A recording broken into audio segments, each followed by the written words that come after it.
माफी थी वो 31 जुलाई तक थी, उसे बढ़ाकर 31 मार्च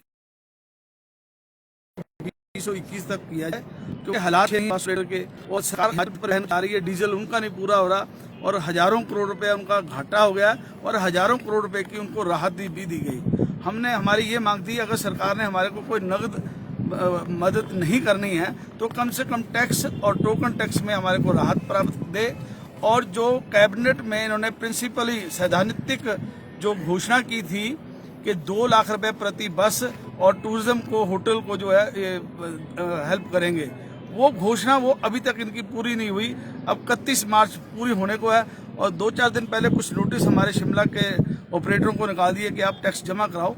अभी तक तो खड़ी बसों की जो है इंश्योरेंस खत्म हो गई, बैंकों की किस्तें नहीं दी गई, टायर खराब है, इतनी त्रास स्थिति में लोग जो आत्महत्या करने पे, आत्मदाह देने के लिए तैयार हैं। बहुत से ऑपरेटर कि अगर हमारी बात नहीं सुनी गई, हम सरकार के साथ, मुख्यमंत्री जी के साथ भी 8-10 बार मिले, परिवहन मंत्री जी से भी मिले, अपने प्रधान सचिव जी से भी मिले पहले और कमिश्नर साहब से भी, और हमारे प्रदेश के विभिन्न जिलों के अध्यक्ष और ऑपरेटरों ने अपने अपने स्थानीय मंत्री और विधायकों के माध्यम से अपनी इस पीड़ा को सरकार को अवगत कराने की कोशिश की।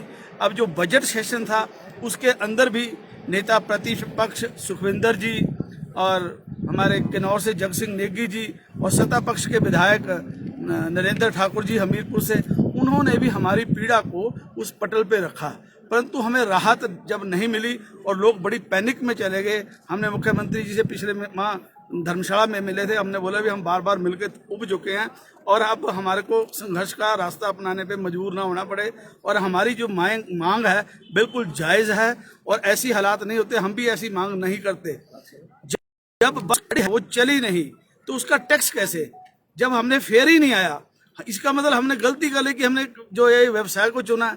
एक तो हम बैंक का कर्ज नहीं दे पा रहे, खड़ी गाड़ी की इंश्योरेंस खत्म है, ऐसी हालात में अगर टैक्स भी माफ नहीं होगा तो हम कहाँ जाएंगे। जब आज हमने पूरी चर्चा की, प्रधान सचिव जी को ये भी बताया कि टैक्सेशन एक्ट में सेक्शन 14 में प्रावधान है कि जब बस किसी भी कारण से नहीं चलती है और सरकार को उसकी सूचना हो तो वह कानूनी तौर पे भी उस टैक्स को एग्जम्प्ट करना बनता है। हमने लिख के भी दिया कि हमारी इतनी बसें नहीं चल रही, और ये जो पैनिक पोजीशन है सरकार को भी पता है, आम जनमानस को भी पता है कि कहाँ कहाँ कितनी बसें चल रही हैं। जहाँ 2-2 मिनट की फ्रिक्वेंसी थी, आधा घंटा है। कुछ शिमला में थोड़ी बहुत लोकल बसें जरूर चली हैं, बाकी बहुत सी बसें ऐसी हैं, जिस ऑपरेटर के पास 10 बसें उसने 2 चलाई हैं, जिसके पास 20 है उसने 4 चलाई हैं, कोई 5 चलाई हैं। जहाँ वाइबिलिटी थोड़ी बहुत है वो है, सिर्फ वो बसें इस आस में चलाई हैं 30% भी कि सरकार हमारे को टैक्स माफ करेगी। जो 200, 400, 500 अगर बचता है उससे हम कम से कम अपना परिवार तो चला पाए, उसकी रोजी रोटी तो चल पाए। अगर ये टैक्स माफ नहीं होता, ये बसें बंद हो जाएंगी और लोग जो है इस व्यवसाय से बाहर हो जाएंगे, सड़क पे आ जाएंगे, और जो कर्ज सिर पे चढ़ा हुआ वो नहीं दे पाएंगे, तो मजबूरन और आत्महत्या और आत्मदाह करने के अलावा हमारे पास कोई जो चारा नहीं रह पाएगा। निजी बस ऑपरेटरों की मांग पर जो है हिमाचल प्रदेश में किरायों में बहुत ज्यादा बढ़ोतरी कर दी गई थी, तो क्या आपको अभी उससे राहत नहीं मिली है? ऐसा है, किराया बढ़ाना हमारा उद्देश्य नहीं है।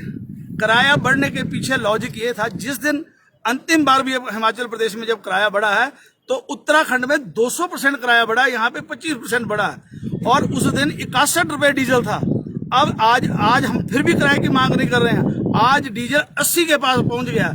ये जो चीज खपत होनी है, जो चीज हम खरीद रहे हैं 1 रुपए में, हम 10 पैसे मुनाफा मांगेंगे। ऐसा नहीं है कि हमारा खर्चा 1 रुपया है और हम आमदन जो है 70 पैसे ले।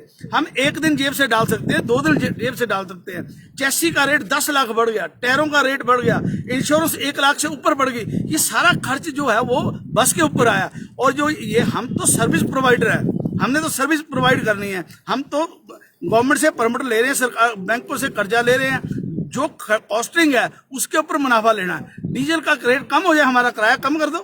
हमने सरकार को बोला, जैसे बिजली बोर्ड का अपने टैरिफ के लिए रेगुलेटिंग अथॉरिटी बनाई है, चाहे आप रेगुलेटिंग अथॉरिटी बना दें या सॉफ्टवेयर बनाएं, जब चैसियों का रेट और डीजल के रेट बढ़े तो आप किराया बढ़ाएं, और अगर रेट कल को 60 रुपए हो जाता है तो किराया कम करें। हम ये नहीं कहते बढ़ाई जाओ। अब आप ये देखो, अब ये इस पैनिक पोजीशन में लॉकडाउन के बाद जो है 61-62 रुपए से लेकर 80 रुपये, करीब 17 से 18 रुपए लीटर का तेल जो है कंज्यूम हो गया। एक बस 80 लीटर से 100 लीटर रोज डीजल खाती है। जो 100 लीटर डीजल रोज खाती है, इसका मतलब सीधा सीधा 1700 रुपये उसके ऊपर खर्च बढ़ गया। जब उसकी इंश्योरेंस बढ़ गई, जो 300 रुपया रोज की इंश्योरेंस थी वो 400 450 रुपये हो गई। जब कॉस्टिंग बढ़ गई तो हम कहाँ, चैरिटी तो सरकार कर सकती है, सर्विस देना सरकार का काम है, हम सरकार नहीं है, हम ये नहीं कर सकते।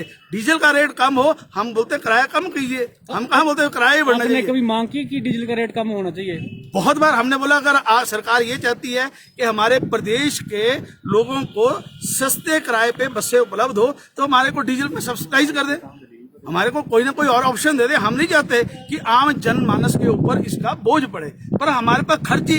अब एक किराने वाला अगर 30 रुपए किलो चीनी लेगा, वो 32 रुपए बेचेगा। अगर वो कल को 80 रुपए रेट हो जाए तो अगर 85 बेचेगा तो बोलेंगे नहीं 30 रुपए दे कैसे।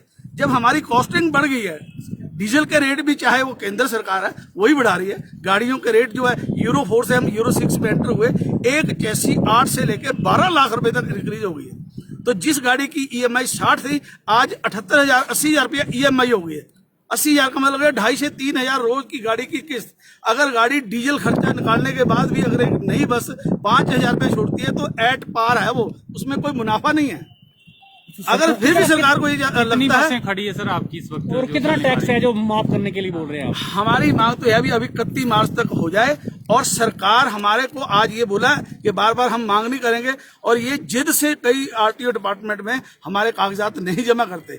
जब हम इस हालात में नहीं चला सके तो हम अपने डॉक्यूमेंट डिपॉजिट करें, और जब स्थिति ठीक हो, पैनिक पोजीशन से बाहर आए तो हम चलाएं। जितने दिन डॉक्यूमेंट जमा उसका टैक्स एग्जम्पशन। कितना टैक्स है एक बस का मान लिया जाए तो कितना टैक्स? ये किलोमीटर के हिसाब से होता है। हर बस, किसी बस का 100 किलोमीटर रूट है, किसी का 150 है, अलग अलग है। मतलब के 5,000 से लेके 30-40 हजार रुपए तक भी जो है एक बस का टैक्स है। प्रेम बस की एक बस ऐसी है जिसका 75,000 रुपए भी टैक्स है। मेरे पास एक बस ऐसी है जिसका 35,000 रुपए एक ही बस का टैक्स है। अभी आपका मांग नहीं मानी जाती है, सरकार से बातचीत हुई है, अगर 31 मार्च तक मांग पूरी नहीं होती तो क्या करेंगे आगे आप? आज हमारे को जो प्रधान सचिव के पंथ है, उन्होंने एक आग्रह किया है कि जो कारपोरेशन के चुनाव चले हैं, इस कारण हम कोई जो है फैसला लेने में सक्षम नहीं है। 7 तारीख को जो है कारपोरेशन के चुनाव हो जाएंगे और आचार संहिता हटेगी। उससे जो पहली कैबिनेट आएगी उस पे आपके इस विषय पे जो है special road tax, token tax और जो हमारी वर्किंग कैपिटल की जो डिमांड है उस पे हम फैसला ले लेंगे। और हमने जो पूरे प्रदेश के बस ऑपरेटरों ने जो फैसला किया था कि हम पिछले सोमवार से काले झंडे लगाएंगे, वो हमारा काले झंडे लगाने का उचित किसी को नीचा दिखाना नहीं था। हमारा वो अंदेशा था भी जागो सरकार जागो, हम भी इस प्रदेश के नागरिक हैं। आप एचआरटीसी को करोड़ों रुपए की ऐड दे रहे हैं, पेंशन दे रहे हैं, कोविड में आप उनको 50-50 लाख का बीमा दे रहे हैं, प्रदेश से प्रवासियों को बाहर पहुंचाने का काम किया है तो एकमात्र प्राइवेट बस ऑपरेटरों ने किया है। और हमने सरकार की सहायता भी की है। जब हमारी बसें बाहर जा रही थी तो मैंने माननीय मुख्यमंत्री और प्रधानमंत्री से फोन पे कहा कि हमारी बसें देश के विभिन्न प्रदेशों में जा रही हैं। आपके जो नोडल ऑफिसर हैं वहां से जो हमारे हिमाचल के लोग हैं या हिमाचल के बच्चे जो बाहर पढ़ रहे हैं, चाहे पूना है चाहे कहीं भी है, कलकत्ता है, जो वहां पे लोग हैं, उनको हमारी जब बसें खाली आ रही है तो हम उनको बिना किराए से वापस अपने प्रदेश में भी लाए। वो काम भी हमने किया। पर जब कोरोना में कवर करने की बात आई तो हमारे साथ जो है सौतेला व्यवहार हुआ। हमारे को उस चीज की बड़ी पीड़ा है कि 50-50 लाख रुपए के लिए सिर्फ केवल मात्र एचआरटीसी के कर्मचारियों को किया, जिन्होंने अपने प्रदेश के बाहर नहीं किया। हमारे ड्राइवर कनेक्टरों ने अपनी जान हथेली पे रख के उस महामारी में इस प्रदेश की सरकार की मदद की है। और हमारी ये जायज मांग है कि जो हमारी दिक्कत है सरकार को हमें भी सुनना चाहिए। हम बराबर के प्लेयर हैं हिमाचल प्रदेश में। आज हिमाचल प्रदेश में हमारी करीब 3500 बसें हैं, 3200-3300 बसें जो है एचआरटीसी की हैं। तो ऐसा नहीं है सारी बेनिफिट्स जो हैं एकमात्र एक आंख से एचआरटीसी को देखा जाए। हम उसका विरोध नहीं करते, हम ये भी नहीं कहते उतने लाखों की एड दे दो।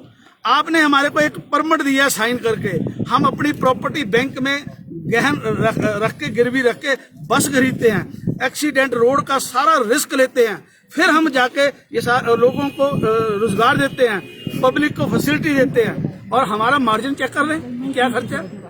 गवर्नमेंट अगर ये लगता है कि हम ज्यादा पैसे कमाते हैं तो वो एनालिसिस कर ले कि हमारी एक बस का कितना खर्चा है, हमारे को 10-20% जो मार्जिन चाहिए वाइबिलिटी के लिए वाइबल कर दें। अगर उसके बावजूद भी जाते हैं, हम बहुत ज्यादा पैसा करते हैं, तो हमारा बिजनेस सरकार टेक ओवर कर दे, हमारी बसों को ले ले। अब हम हमारे जो है हमारी स्थिति जो है पानी सर से ऊपर निकल गया।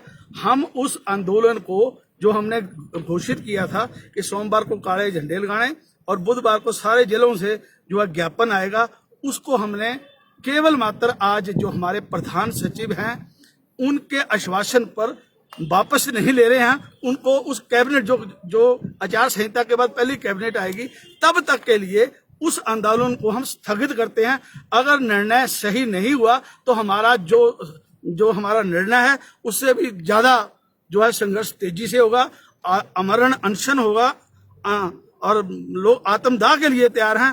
अपनी बसें खड़ी कर देंगे, सीएम ऑफिस के बाहर खड़ी कर देंगे, जहां भी होगा। हम बेबस हैं। उसके बाद जो भी संघर्ष के लिए जैसा पूरे प्रदेश के ऑपरेटर फैसला करेंगे तो हम मजबूर होगा। हम सरकार के साथ ऐसी हालात में नहीं चाहते, पर सरकार को हमारा भी 8 महीने से गिड़गिड़ा रहे हैं। 10-10, 20-20 बार मुख्यमंत्री, परिवहन मंत्री, अलग अलग मंत्री और विधायकों से बात की है और हमारी बात उनके पास पहुंची है।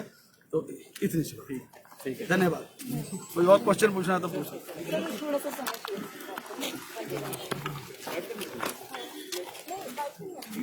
तो निजी बस ऑपरेटरों को सुन रहे थे आप। साफ तौर पर उन्होंने कहा कि अगर टैक्स माफी सरकार नहीं करती है तो आने वाले दिनों में संघर्ष तेज किया जाएगा और 7 अप्रैल के बाद जो है आमरण अनशन और आत्मदाह करने को जो है निजी बस ऑपरेटर मजबूर होंगे, क्योंकि टैक्स बहुत ज़्यादा है और बसें लंबे अरसे से खड़ी रही हैं कोविड के दौरान। तो फिलहाल के लिए इतना ही। आप बने रहें पंजाब केसरी हिमाचल के साथ।